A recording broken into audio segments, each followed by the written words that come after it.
बिस्मिल्लाहिर्रहमानिर्रहीम, अस्सलाम वालेकुम। मैं हूं गुलफाम चौधरी। आप देख रहे हैं मेरा फेसबुक पेज और यूट्यूब चैनल। पाकिस्तान की इस बदलती सियासी सूरत हाल जिसने पूरी कौम को एक तजस्सुस में डाल रखा है और पूरी कौम ये सोच रही है कि आने वाले दिन पाकिस्तान की सियासत में किस तरह के होंगे और आने वाले दिनों में इमरान खान साहब के हवाले से क्या खबरें हैं, इस पर अहम तरीन तजिया दिया है डॉक्टर शहबाज गिल साहब ने। आइए पहले उनको सुनते हैं, फिर उस पर बात करते हैं। बाजी मरियम ने कोई वज़न उठाया नया और बहुत ही हैरत अंगेज़ इंकशाफात आपको बताएंगे, वो है। दूसरी उनकी समाजी साइड है, उनकी अब फ़ैन फॉलोइंग बढ़ गई है और पाकिस्तान के ताकतवर तरीन लोग उनके फ़ैन्स हो गए हैं। वो खबर शहजाद अकबर साहब की है, वो रखेंगे।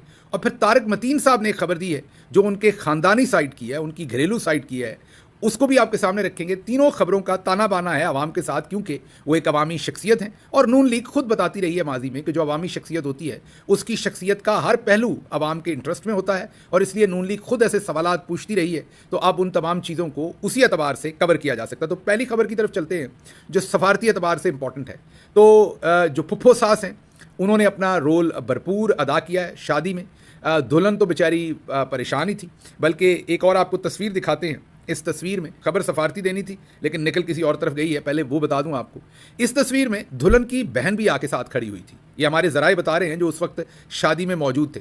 उस बच्ची का कद मरियम नवाज साहबा से थोड़ा सा ज़्यादा था। मरियम साहबा ने अपनी सेक्रेटरी को बुलाया, कान में कुछ कहा और फिर थोड़ी देर के बाद दुल्हन की बहन को वहाँ से हटा दिया गया, क्योंकि उस पूरी तस्वीर के अंदर मरियम नवाज साहबा सबसे ऊंचा दिखना चाहती थी। काफ़ी लंबी वाली बाजी ने हील पहनी हुई थी। बाजी बिल्कुल मोम का बना हुआ एक मुजस्मा लग रही थी।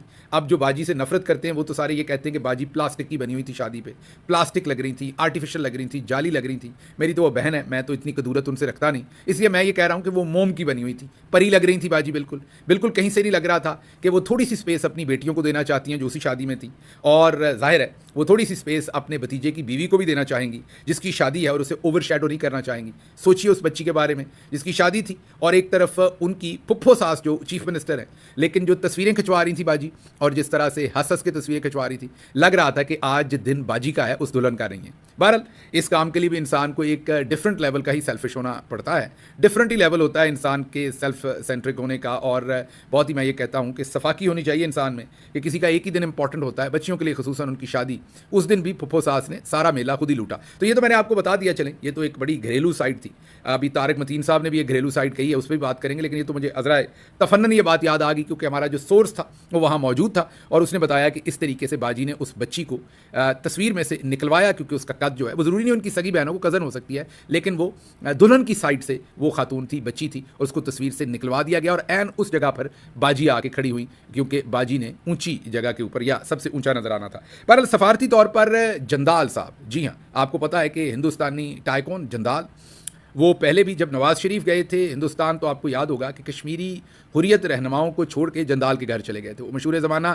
तस्वीर भी आपको याद है, सब कुछ याद है, और वो सारा जो वबाल बचा था पाकिस्तान के अंदर वो भी याद है। अब जंदाल साहब यहाँ पहुँचे, किसी को नहीं बताया गया, पता तब लगा जब उनका जहाज़ पहुँचा।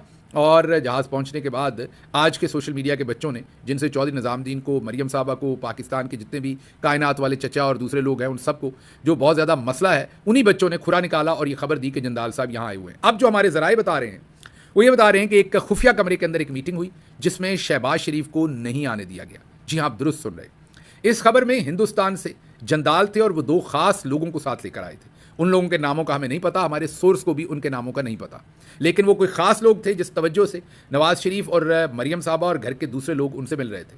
तो जंदाल साहब और दो लोग और मरियम साहबा और नवाज़ शरीफ एक कमरे में गए। वहाँ और कोई मौजूद नहीं था उस कमरे के अंदर, और उस कमरे के बाहर बल्कि एक ख़ास शख्सियत की ड्यूटी लगाई गई कि उन्होंने बाहर खड़े रहना है और किसी को अंदर नहीं जाने देना। वो शरीफ ख़ानदान में से एक बच्चा है, जिसको इतने बच्चे तो नहीं हैं लेकिन बहरहाल एक बच्चा है, उसकी ड्यूटी लगाई गई। नवाज़ शरीफ के ख़ानदान में से, आप ये समझ लीजिए, उन्होंने अंदर किसी को नहीं जाने देना था। और ये मीटिंग बहुत लंबी चली और इसके अंदर जो बातचीत होने के चांसेस हम आपको बता रहे हैं कि अब अंदर तो आप मौजूद नहीं थे, दरोग गोई तो आपके साथ करेंगे नहीं कि हमारा सोर्स अंदर बैठा हुआ था, लेकिन जो लग रहा है कि ये तमाम का तमाम अब इंतज़ाम किया जा रहा है, क्योंकि पिछले दिनों शहजाद अकबर ने जो आपको खबर दी थी और बताया था कि मरियम साहबा की रावलपिंडी में 4.5 घंटे लंबी मुलाकात हुई थी।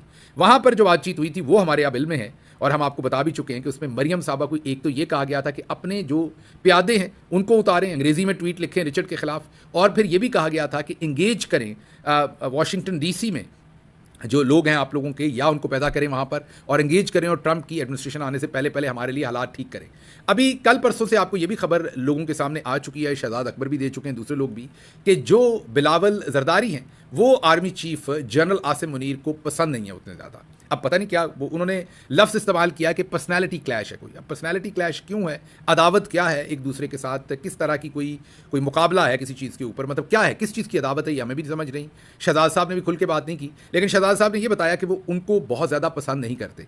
अगर उनको पसंद करते होते तो शायद उनको उतारा जाता। और पीपल्स पार्टी की थोड़ी सी माजी में बेहतर लॉबिंग रही हुई है वाशिंगटन में। नून लीग की और तरह की लॉबिंग है, वो हमेशा वाया बठिंडा, ये हम पंजाबी में वैसे कह देते हैं वाया बठिंडा, लेकिन वहाँ यहाँ पर इस सिचुएशन में वाकई वाया बठिंडा है, क्योंकि बठिंडा हिंदुस्तान के अंदर है और नवाज़ शरीफ और मरीम नवाज़ की जो लॉबिंग है वो वाया बठिंडा ही होती है। तो इसीलिए जंदाल साहब और उनके साथ आए हुए वो दो खुफिया सीक्रेटिव मेहमान जो थे, उनके साथ ये लंबी नशिस्त चली और हमारी इन्फॉर्मेशन ये है कि उनसे ये कहा गया होगा, मैं दोबारा आपसे वादा है कि मैं जो बात अफवाह होगी, जिसका हतमी पता नहीं होगा, वो आपको फ़ौरन बताऊंगा। तो ये अफवाह है, इसका मुझे हतमी पता नहीं, जब पता चला या ऐसे हालात नज़र आए तो आपको बताऊंगा। फ़िलहाल ये मेरा तज्जिया है कि उसमें ट्रंप साहब को कैसे डील करना है। ये अब हिंदुस्तानियों से ये मदद मांगी गई है मरीम नवाज़ साहबा की तरफ से, और उनके ज़ुम्मे ये चीज़ ऊपर से बड़े चौधरी निज़ामुद्दीन साहब ने लगाई है कि आप इस चीज़ को संभालें। तो ये तो किस्सा है जंदाल का, हिंदुस्तानी मेहमानों का, ट्रंप का और जाती उमरा के अंदर होने वाली इस खुफिया मीटिंग का। अब अगली खबर की तरफ चलते हैं। वो खबर बहुत ही तहलका खेज खबर है। शहजाद अकबर साहब ने खबर दी है सबसे पहले तो बिलावल जरदारी साहब की कि उनको आर्मी चीफ पसंद नहीं करते, कोई पर्सनैलिटी क्लैश है। अब इसके ऊपर ज़्यादा तो मैं, क्योंकि शहजाद साहब ने एक्सप्लेन नहीं किया, तो इससे ज़्यादा मैं भी कोई अंदाज़ा नहीं लगा सकता। तो I let it for your own understanding and consideration कि आप सब लोग बहुत समझदार हैं, तो अपने कमेंट्स में बताइएगा हमें ज़रूर कि आप क्या समझते हैं कि क्यों आर्मी चीफ को नापसंद होंगे, किस चीज़ का पर्सनैलिटी क्लैश है उनका, ये आपने ज़रूर बताना है हमें। लेकिन दूसरी जो उन्होंने तहलका खेज खबर दी वो उन्होंने ये दी कि आर्मी चीफ को मरीम नवाज साहबा बहुत पसंद हैं, पसंद मतलब प्रोफेशनली बहुत पसंद हैं। वो ये समझते हैं कि वो तकरीर बहुत अच्छी करती हैं और वो अपने आप को कैरी बहुत अच्छा करती हैं। ये मैं नहीं कह रहा, ये शहजाद अकबर साहब ने कहा है और उनकी ये खबर है कि उनके ज़राए ये बताते हैं कि मरीम नवाज साहबा की जो स्पीच करने की एबिलिटी है वो बहुत पसंद है, जैसे वो बोलती हैं। आपको याद ही होगा माजी में बड़ी गंदी गंदी तकरीरें करती थी, गालियाँ देती थी, तू नशई फलाना, याद है आपको वो सब कुछ। कोशिश करते हैं लड़का अगर एक छोटा सा टोटा यहाँ पर दिखा दे।